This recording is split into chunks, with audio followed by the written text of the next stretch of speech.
ಆತ್ಮೀಯ ಕನ್ನಡ ಪಿಕ್ಚರ್ ವೀಕ್ಷಕರಿಗೆ ನಮಸ್ಕಾರ. ಮತ್ತೊಂದು ಟ್ರೈಲರ್ನ ನೋಡಿದೆ, ಅಂದರೆ ಗ್ರೀನ್ ಅಂತ ಒಂದು ಸಿನಿಮಾದು. ಸೊ ಇದೇ 24ಕ್ಕೆ ರಾಜ್ಯದಾದ್ಯಂತ ರಿಲೀಸ್ ಆಗ್ತಿದೆ ಆ ಸಿನಿಮಾ. ಆ್ಯಕ್ಚುಲಿ ಈ ಸಿನಿಮಾದ್ದು ನಾನು ಮೊದಲು ಕೇಳಿದ್ದೆ, ಈ ಥರದೊಂದು ಯೂನಿಕ್ ಸಬ್ಜೆಕ್ಟ್ ಒಂದು ಇಂಡಸ್ಟ್ರಿಯಲ್ಲಿ ಆಗ್ತಿದೆ, ಈ ಥರದೊಂದು ಟೀಸರ್ ಬಂದಿದೆ ಅಂತ ನನ್ನ ಒನ್ ಆಫ್ ದ ಫ್ರೆಂಡ್ ಮೂಲಕ. ಆ್ಯಕ್ಚುಲಿ ಆರ್ ಜೆ ವಿಕ್ಕಿ ಅವರು ಈ ಸಿನಿಮಾದಲ್ಲಿ ಒಂದು ಪಾತ್ರ ಮಾಡಿದ್ದಾರೆ. ಆರ್ ಜೆ ವಿಕ್ಕಿ ಫ್ರೆಂಡು ನನ್ನ ಫ್ರೆಂಡು. ಸೊ ಹಾಗಾಗಿ ಅವರು ಇದೊಂದು ಕಂಟೆಂಟ್ನ ಒಂದು 6 ತಿಂಗಳಿಂದ ಏನು ಕಳಿಸಿದರು. ನಾನು ಆ್ಯಕ್ಚುಲಿ ಸುಮ್ಮನೆ ನೋಡಿ ಏನು ಹೆಂಗೆ ಮಾಡಿದ್ದಾರೆ, ನೆಕ್ಸ್ಟ್ ಹಾಲಿವುಡ್ಡು ಥರದ್ದು ಇದೆಯಲ್ಲ ಇದು ಸಬ್ಜೆಕ್ಟು, ಹೆಂಗೆ ಹೊಳಿತು ಇವ್ರಿಗೆ ಅನ್ನೋ ಥರದ್ದು ಒಂದೊಂದಷ್ಟು ಪ್ರಶ್ನೆಗಳು ಹಿಂಗೆಲ್ಲ ಚರ್ಚೆ ಆಗಿತ್ತು. ಈಗ ಮೊನ್ನೆ ಅಷ್ಟೇ ರೀಸೆಂಟಾಗಿ ಅಫಿಷಿಯಲ್ ಟ್ರೈಲರ್ನ ಬಿಟ್ಟಿದ್ದಾರೆ. ಮತ್ತು ಅವ್ರ ಪ್ರಮೋಷನ್ ಆ್ಯಕ್ಟಿವಿಟೀಸ್ನ ಗಮನಿಸ್ತಾ ಇದ್ದೆ, ಭಾಳ ಇಂಟ್ರೆಸ್ಟಿಂಗಾಗಿ ಮಾಡ್ತಿದ್ದಾರೆ. ಅಂದರೆ ಒಂದು ಮಾಸ್ಕ್ ಮ್ಯಾನು, ಅಂದರೆ ಅವರು ಬೀದಿಗಳಲ್ಲೆಲ್ಲ ಓಡಾಡ್ತಿರೋದು, ಜನ ಅವ್ರನ್ನ ನೋಡಿ ರಿಯಾಕ್ಟ್ ಮಾಡ್ತಿರೋದು, ಏನಕ್ಕೆ ಮನುಷ್ಯ ಹೆಂಗಿದ್ದಾನೆ, ಏನಕ್ಕೆ ಈ ಥರದೊಂದು ಆಕಾರ, ಏನಕ್ಕೆ ಈ ಥರದೊಂದು ಗೆಟಪ್ಪು, ಏನು ಈ ಪಿಕ್ಚರು, ಈ ಥರದೊಂದಷ್ಟು ಪ್ರಶ್ನೆಗಳು ಹುಟ್ಕೊಳ್ತಾ ಇದೆ. ತುಂಬ ದೊಡ್ಡ ಪ್ರಮೋಷನ್ನು, ಅಬ್ಬರದ ಪ್ರಮೋಷನ್ನು ಅದು ಇದು ಅಲ್ಲ, ಬಟ್ ಅವ್ರ ಪಾಪ ಮಾಡ್ತಿರೋವಂಥ ಒಂದು ಲಿಮಿಟೇಷನ್ಸಲ್ಲಿ ತುಂಬ ಚೆನ್ನಾಗಿ ಒಂದು ಸಿನಿಮಾನ ಕಂಟೆಂಟ್ನ ಪ್ರೆಸೆಂಟ್ ಮಾಡ್ತಿದ್ದಾರೆ ಮತ್ತು ರೀಚ್ ಮಾಡ್ತಿರೋಂಥ ಕೆಲಸ ಮಾಡ್ತಾರೆ. ಇದೆಲ್ಲ ಗಮನಿಸಿ ಇಲ್ಲ ಇದ್ರ ಬಗ್ಗೆ ಮಾತಾಡಬೇಕು ಅಂತ ಟ್ರೈಲರ್ ನೋಡಿದೆ. ಟ್ರೈಲರ್ ನೋಡಿದಾಗ ನನಗೆ ತುಂಬ ಇಂಟ್ರೆಸ್ಟಿಂಗ್ ಆಗಿ ಒಂದಷ್ಟು ವಿಷಯಗಳು ಕಾಣಿಸ್ತು.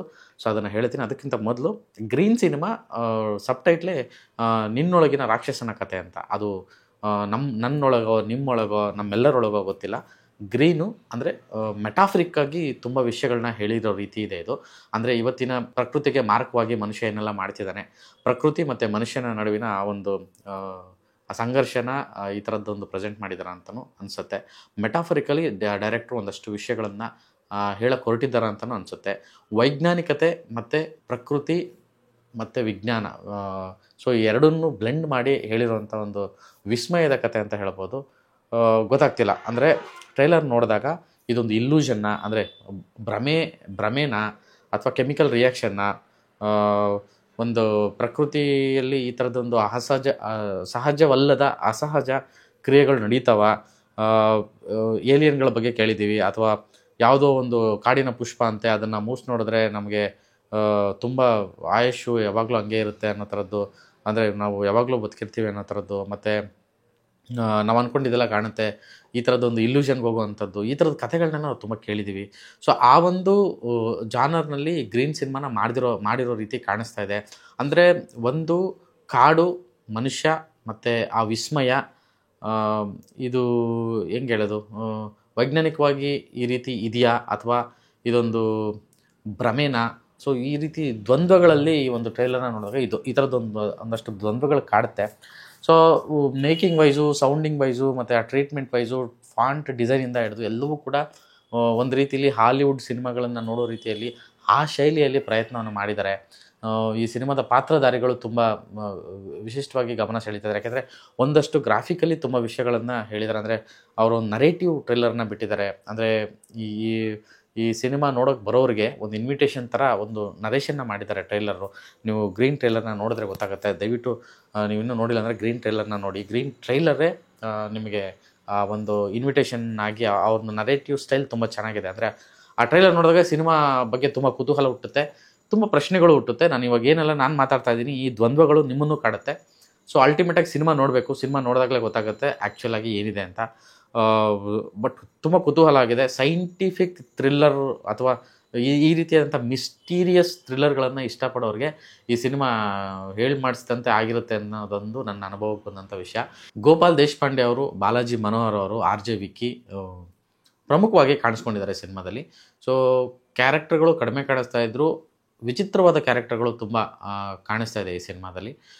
ಮತ್ತು ಅದೇ ನಾನು ಆಗಲೇ ಹೇಳ್ದಂಗೆ ಅವರು ಪ್ರಚಾರ ಮಾಡ್ತಿರೋ ಆ ಮಾಸ್ಕು, ಆ ಮ್ಯಾನು, ಸೊ ಇವೆಲ್ಲವೂ ಒಂದು ರೀತಿಯಾಗಿ ಪ್ರಶ್ನೆ ಮತ್ತು ದ್ವಂದ್ವ ಎರಡನ್ನೂ ಹುಟ್ಟುಹಾಕಿದೆ. ಸೊ ಈ ಸಿನಿಮಾನ ರಾಜ್ ವಿಜಯ್ ಅನ್ನೋರು ಡೈರೆಕ್ಟ್ ಮಾಡಿದ್ದಾರೆ.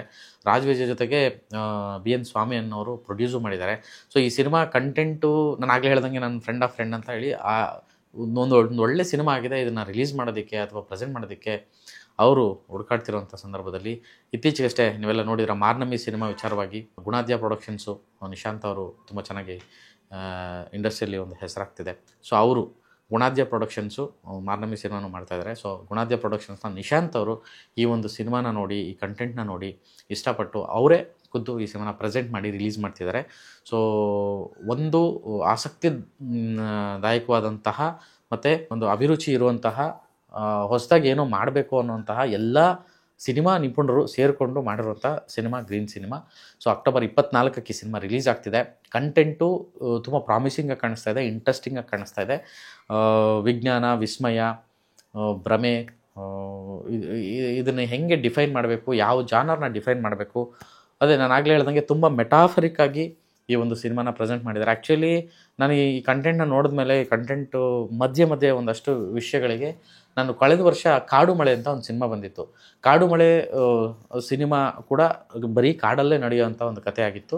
ಮತ್ತು ಅಲ್ಲೊಂದಷ್ಟು ಆ ಲೂಪ್ ಥರ ಇತ್ತು, ಬಂದು ಹೋಗೋದು ಮತ್ತು ಒಂದಷ್ಟು ಆ ಚೇಂಜಸ್ಸು, ಕಾಡಿನ ಪ್ರಕೃತಿ ಬದಲಾವಣೆ ಆಗುವಂಥದ್ದು, ಪ್ರಕೃತಿಯೊಳಗೆ ಬದಲಾವಣೆ ಆಗುವಂಥದ್ದು, ಅಥವಾ ಮನುಷ್ಯನೊಳಗಿನ ಆಲೋಚನೆಗಳು ಬದಲಾಗುವಂಥದ್ದು, ಆ ವಾತಾವರಣ ಅವನ ಮನಸ್ಥಿತಿಯನ್ನು ಬದಲಾಯಿಸುವಂಥದ್ದು, ಈ ರೀತಿಯಾದಂಥ ಒಂದು ಕಥೆಯನ್ನು ಆಧರಿಸಿದಂಥ ಸಿನಿಮಾ ಕಾಡುಮಳೆ ಆಗಿತ್ತು.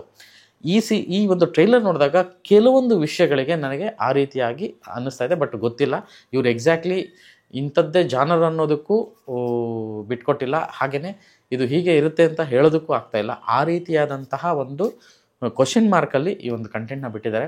ನಿಜವಾಗ್ಲೂ ತುಂಬ ಕುತೂಹಲ ಇದೆ ಈ ಸಿನಿಮಾ ನೋಡಬೇಕು ಅಂತ. ಸೊ ಕಾಡುಮಳೆ ರೆಫರೆನ್ಸ್ ಏನಕ್ಕೆ ತಗೊಂಡೆ ಅಂತಂದರೆ, ಇದು ಕೂಡ ಕಂಪ್ಲೀಟ್ಲಿ ಕಾಡಲ್ಲಿ ನಡೆಯುವಂಥ ಒಂದು ಕತೆ. ಕಾಡು, ಸಂಶೋಧನೆ, ವಿಜ್ಞಾನ, ಮತ್ತು ಅದೇ ನಾನು ಆಗಲೇ ಹೇಳ್ದಂಗೆ ಇದನ್ನು ಈ ಪ್ರಸ್ತುತತೆಗೆ ಮಾತಾಡಬೇಕಾ, ಕಾಡು, ಮನುಷ್ಯ ಮತ್ತು ಇವಾಗ ಆಗ್ತಿರೋ ಮಾಲಿನ್ಯ ಅಥವಾ ಮನುಷ್ಯನ ಬೇಕುಗಳಿಗೆ, ಅವಶ್ಯಕತೆಗೆ ಕಾಡನ್ನು ಅವನು ಅಡ್ವಾಂಟೇಜಾಗಿ ತಗೊಳ್ತಿರೋಂಥ ರೀತಿ. ಆಮೇಲೆ ಪ್ರಕೃತಿ ಎದುರು ಯಾವತ್ತೂ ಮನುಷ್ಯ ದೊಡ್ಡವನಲ್ಲ, ಪ್ರಕೃತಿನೇ ದೊಡ್ಡದು. ಸೊ ಆ ಒಂದು ದೈವತ್ವದ ಒಂದು ಗುಣನೂ ಈ ಸಿನಿಮಾದೊಳಗಡೆ ಎಲ್ಲೋ ಒಂದು ಕಡೆ ಅಳವಡಿಸಿದ್ದಾರೆ ಅನ್ನೋ ಥರದ್ದು ಕಾಣಿಸ್ತಾ ಇದೆ. ಅದೇ ನಾನು ಆಗಲೇ ಹೇಳ್ದಂಗೆ ತುಂಬ ಮೆಟಫರಿಕ್ಕಾಗಿ ಈ ವಿಷಯ ಕಾಣಿಸ್ತಾ ಇರೋದ್ರಿಂದ ಅಲ್ಟಿಮೇಟಾಗಿ ಸಿನಿಮಾ ಬಂದಾಗಲೇ ಗೊತ್ತಾಗುತ್ತೆ. ಬಟ್ ಒಂದಂತೂ ಹೇಳ್ತೀನಿ, ಟೆಕ್ನಿಕಲಿ ತುಂಬ ಸ್ಟ್ರಾಂಗಾಗಿ ಈ ಸಿನಿಮಾನ ಮಾಡಿದ್ದಾರೆ. ಎಲ್ಲ ಆ್ಯಂಗಲಲ್ಲೂ ಕೂಡ ಈ ಸಿನಿಮಾ ಅಷ್ಟು ಅಚ್ಚುಕಟ್ಟಾಗಿ ಕಾಣ್ತಾ ಇದೆ. ಆ್ಯಂಡ್ ಒನ್ ಮೋರ್ ಥಿಂಗ್, 24ಕ್ಕೆ ಬರ್ತಾ ಇರುವಂಥ ಈ ಸಿನಿಮಾ ಕನ್ನಡ ಚಿತ್ರರಂಗಕ್ಕೆ ಮತ್ತೊಂದು ಅಚ್ಚರಿಯ ಸಿನಿಮಾ ಆದರೂ ಅಚ್ಚರಿ ಇಲ್ಲ. ಒಂದು ರೀತಿಯಾದಂಥ ಹೊಸ ರೀತಿಯಾದಂಥ ಅನುಭವ ಕೊಡುವಂಥ ಸಿನಿಮಾ ಆದರೂ ಅಚ್ಚರಿ ಇಲ್ಲ. ಆ್ಯಂಡ್ ನಾನು ಆಗಲೇ ಹೇಳ್ದಂಗೆ ಹೊಸ ಅಲೆಯ ಸಿನಿಮಾ ಆದರೂ ಕೂಡ ಅಚ್ಚರಿ ಇಲ್ಲ ಅಂತ ಹೇಳ್ಬೋದು. ಯಾಕೆಂದರೆ ಆ ಥರದ್ದು ಒಂದು ಕಂಟೆಂಟು ಆ ರೀತಿಯಾದಂಥ ಒಂದು ಫೀಲ್ನ ಕೊಡ್ತಾ ಇದೆ, ಆ ರೀತಿಯಾದಂಥ ಒಂದು ಸೂಚನೆಯನ್ನು ಕೊಡ್ತಾ ಇದೆ. ನೋಡೋಣ, 24ಕ್ಕೆ ಗ್ರೀನ್ ಸಿನಿಮಾ ರಿಲೀಸ್ ಆಗ್ತಿದೆ. ನೀವು ಇನ್ನೂ ಈ ಸಿನಿಮಾದ ಟ್ರೈಲರ್ ನೋಡಿಲ್ಲ ಅಂತಂದರೆ ಈ ಸಿನಿಮಾ ಟ್ರೈಲರ್ನ ನೋಡಿ. ನಿಮಗೂ ನನಗನ್ಸಿದ್ದೇ ರೀತಿಯ ನನಗೆ ಏನು ಅನ್ನಿಸ್ತೋ ಆ ರೀತಿಯಂಥ ಅನಿಸಿಕೆ ನಿಮಗೂ ಬರ್ಬೋದು ಅಂತ ನಾನು ಬಯಸ್ತೀನಿ. ಸೊ 24ಕ್ಕೆ ಸಿನಿಮಾ ಬರ್ತಾ ಇದೆ. ಕನ್ನಡ ಚಿತ್ರರಂಗದಲ್ಲಿ ಒಳ್ಳೊಳ್ಳೆ ಪ್ರಯೋಗಗಳಾಗ್ತಾ ಇದೆ. ತುಂಬ ದೂರದೃಷ್ಟಿಯುಳ್ಳ ಯುವ ಸಿನಿಮಾ ಮೇಕರ್ಗಳು ಈ ರೀತಿಯಾದಂಥ ಕಂಟೆಂಟ್ಗಳನ್ನ ಹೊತ್ತು ತರ್ತಾ ಇದ್ದಾರೆ. ನೋಡಿ, ಪ್ರೋತ್ಸಾಹಿಸಿ. ನಮಸ್ಕಾರ.